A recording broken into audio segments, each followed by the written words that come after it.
আমাদের অনেক নীতিমালা করা জরুরি ছিল, অনেক নীতিমালাতে স্ট্রং থাকা জরুরি ছিল, যেটা আমরাও করে উঠতে পারিয়েছি। নতুন স্বপ্ন, নতুন সংস্কারের আশায়, সেই আশায় ঘুরে বালি হয়ে যাবে যদি আমরা মানুষ না হই। আসলে দায়িত্ববোধ কার কতখানি, এখানে কার আসলে কোন প্লেন ব্যবহার করা উচিত ছিল, কোন এরিয়ায় কে ফাইটার জেট উড়াবে না উড়াবে, এটা নিয়ে এখন কেন আলোচনা হবে?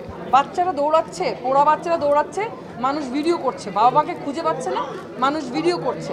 আমার তো তাই মনে হয়, একটা পাইলেই হয়েছে। গুজবের রাজধানী বাংলাদেশ। হ্যাঁ, ভালো ভালো।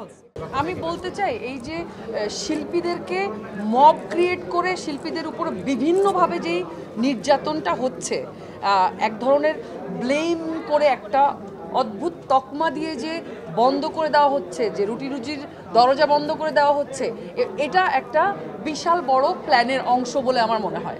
আমার মনে হয় যে বাংলাদেশের সংস্কৃতি বা মানে সংস্কৃতির জায়গাটা, কৃষ্টি কালচারের জায়গাটা এত স্ট্রং ছিল, মানে মানুষজন পড়াশোনা করতো, মানুষ সাহিত্য নিয়ে আলাপ করতো কোথাও গেলে।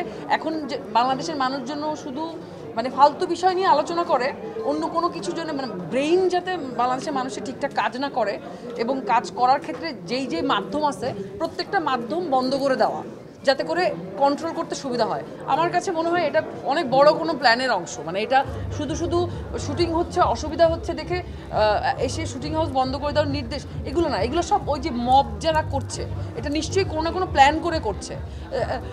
একটা শিল্পী, একটা নায়িকা একটা জায়গায় যখন একটা দোকান উদ্বোধন করতে যাচ্ছে, ও কি অশ্লীলতা ছড়াচ্ছে ওখানে কেন বাধা দেওয়া হচ্ছে? একটা আমাদের কাজ করতে কেন বাধা দেওয়া হচ্ছে? যারা খারাপ কাজ করছে তাদেরকে তো আপনি আইডেন্টিফাই করতে পারছেন, আপনি তাদেরকে যে ধরেন, তাদেরকে যে বলেন। আর আমাদেরও অনেক সমস্যা আছে, আমাদের অনেক নীতিমালা করা জরুরি ছিল, অনেক নীতিমালাতে স্ট্রং থাকা জরুরি ছিল, যেটা আমরাও করে উঠতে পারি নাই। এক হাতে তো তালি বাজে না। সো আমরা আমাদের নিজেদেরকে প্রোটেক্ট করতে পারি নাই, এবং এখনও পারছি না, ভবিষ্যতের কথা জানি না। একটা সুন্দর দেশের স্বপ্ন দেখে এতদিন পরে এসে আমরা একটা জায়গায় দাঁড়িয়েছি, নতুন স্বপ্ন, নতুন সংস্কারের আশায়, সেই আশায় ঘুরে বালি হয়ে যাবে যদি আমরা মানুষ না হই। বাচ্চাগুলোর বিষয়ে কী জানতে চাও বলো, স্পেসিফিক করে বলো প্রশ্নটা। কারণ বলতে গেলে যদি স্টার্ট করি এটা নিয়ে বলা, ধরো বলতে বলতে না মানে থামানো যাবে না আর কি, এত ইস্যু আছে কথা বলার। মানে এই বিষয়টা নিয়ে যে এরকম একটা ঘটনা তো ঘটার কথা না, এবং ঘটনাতে যে কোনো ঘটনা ঘটার পিছনে দুইটা পক্ষ থাকে।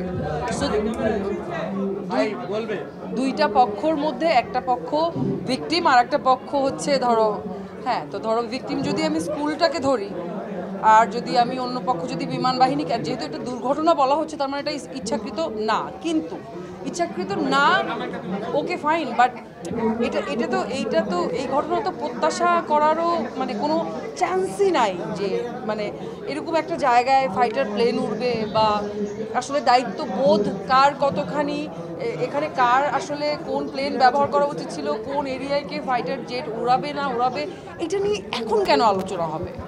এটা নিয়ে তো এটা হচ্ছে ধরো ওইখানটায় স্কুলটা কেন হবে, এই প্রশ্নটাও আসলে এখন করার প্রশ্ন নয়, এই প্রশ্নটা অনেক আগে করার প্রশ্ন।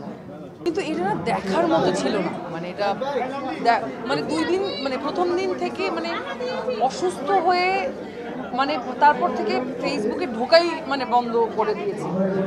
ফোনে যতটুকু খবর নেওয়া যায় কাছের মানুষজনদেরকে, তাদের খবর নিয়েছি, ফেসবুকে ঢোকা যায় না। আর ফেসবুক তো এখন তো মাশাআল্লাহ সবার হাতেই একটা করে নিউজ চ্যানেল আছে, যে যার মতো প্রপাগান্ডা ছড়িয়েই বেড়াচ্ছে, যে যার মতো গুজব ছড়িয়েই বেড়াচ্ছে, দেশের মানুষ প্যানিক করছে, মানুষজন অসুস্থ হয়ে যাচ্ছে।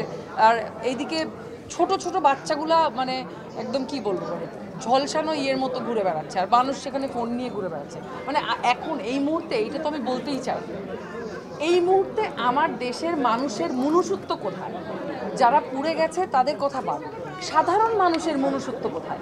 আমাদের সবার হাতে একটা করে ফোন আছে, ব্যাস খালি ভিডিও করতে হবে, ফেসবুকে দিতে হবে। মানে ভিডিওটা যত ডেঞ্জারাস হবে, যত গ্রাফিক ভিডিও হবে, তত বেশি ভিউজ হবে, ব্যাস। বাচ্চারা দৌড়াচ্ছে, পোড়া বাচ্চারা দৌড়াচ্ছে, মানুষ ভিডিও করছে, বাবা মাকে খুঁজে পাচ্ছে না, মানুষ ভিডিও করছে। মানে পোড়া শরীর নিয়ে মানুষ রিক্সা খুঁজছে, সিএনজি খুঁজছে, কোনো সিএনজিওয়ালা যাচ্ছে না, কোনো রিক্সাওয়ালা যাচ্ছে না, মানুষ ভিডিও করছে আর জিজ্ঞেস করছে ভাই কী হয়েছে। মানে আমাদের দেশের মানে মানুষ, আমরা যারা প্রতিদিন রাস্তায় বের হয়ে কাজে যাই, আবার বাসায় আসি, আমাদের ব্রেইন কোথায়? মানে মনুষ্যত্ব কোথায়? তাহলে দেখা যাবে কি জানো, একটার পর একটা দুর্ঘটনা ঘটতে থাকছে, মানুষের মানে লাশের মিছিল পড়ে থাকবে, লাশের গোডাউন হয়ে যাবে, আর আমরা আশেপাশে ঘুরবো।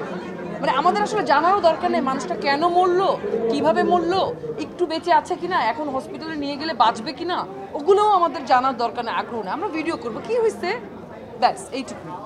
আমার তো তাই মনে হয়, একটা পাইলেই হয়েছে। গুজবের রাজধানী বাংলাদেশ। হ্যাঁ, ভালো ভালো হচ্ছে।